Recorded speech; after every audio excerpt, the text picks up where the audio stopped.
In this segment, what I'd like to do is I'd like to show you the common faults that many of our students encounter in getting set up and gripping the club correctly. First of all, we're going to start with the grip. What they do is they come in from the sides of the grip and they think, okay, I'm pretty good here.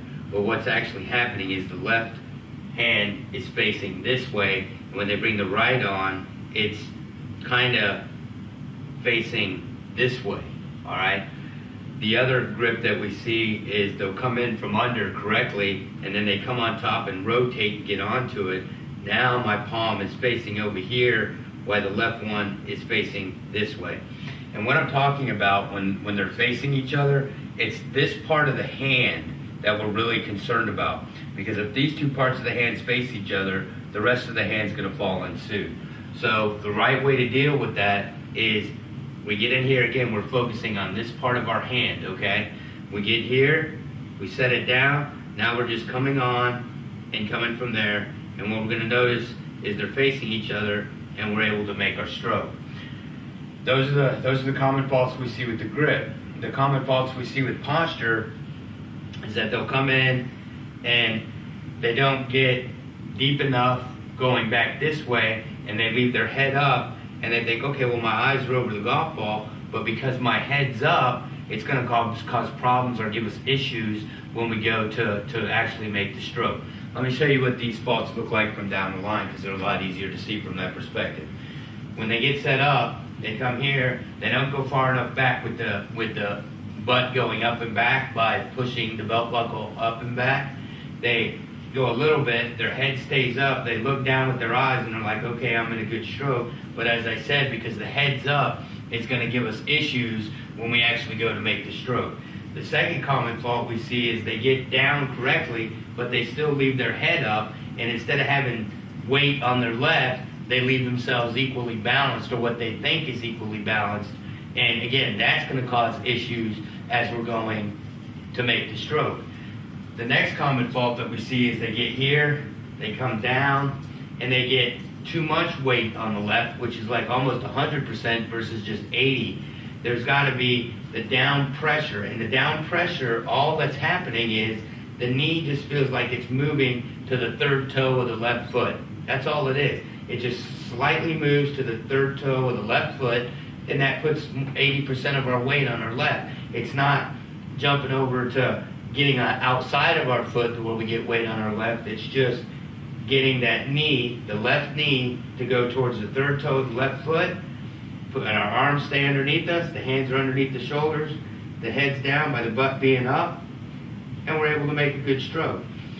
Those common faults are easily fixed. There's really not a problem with them at all. For the grip, all we do is we come from underneath and we concentrate on this part of our palms, this part and this part, right where the pad starts here and the pad starts there. We want to get right in the middle of this area and right in the middle of this area here. So we just come from underneath this middle part of my hand. As I come from underneath, what you'll notice, which is a great thing, let me come a little bit closer right here.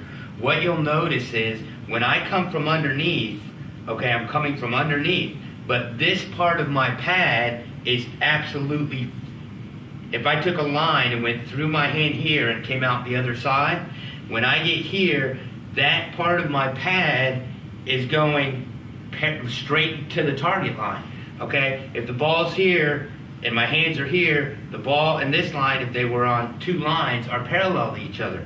So if my palm comes from underneath and I go like that, now that little line is going this way, and if I come from here and go underneath, the line of the right hand is now going this way too. So that's the easy way to fix the problem. You come from underneath, this line now, if I took a straight line, is going this way, and if I did the same thing in the right and took a straight line, that part of it is going that way too. That's how we know that our hands are working together, okay? So now that we know how to get our hands to work together, we just got to get our posture right. So we get set up, right hand gets on the club, we come down. We never want to set up with both hands on the club. We just want to set up with the right hand on the club. We want to go up and back, weight 80% on the left, let the arms hang, they're underneath our hands are underneath the shoulders. For the cross-handed grip, same thing. Set up with the right hand, set up the feet, because we're always setting up around the club. We're never setting our body up, which is a common fault. Again, our students will come in and they'll set their body up, and then they'll come down and try to put the putter. Well, as you notice here, when I put that putter down, see how I went to this side? Now if I set up again and I say, okay, I'm going to set up my body, now I'm going to come here, okay, well I still haven't hit it correctly. What I want to do is I want to set that club up directly behind the golf ball on the line that I intend to hit the putt. Then I want to set my feet up. Then I want to go down, let the head come down, 80%, I'm there. Now I want to put my hand on. For cross-handed, we're here, and just let the left come on. Again, the same principles apply to letting these two lines, if we had a line going through them, to be working together. So the cross-handed grip, they're just there, right hand is there, left hand gets on, and now those two lines are working absolutely together. All right? Those are the common faults, but those are the fixes to be able to take care of those things.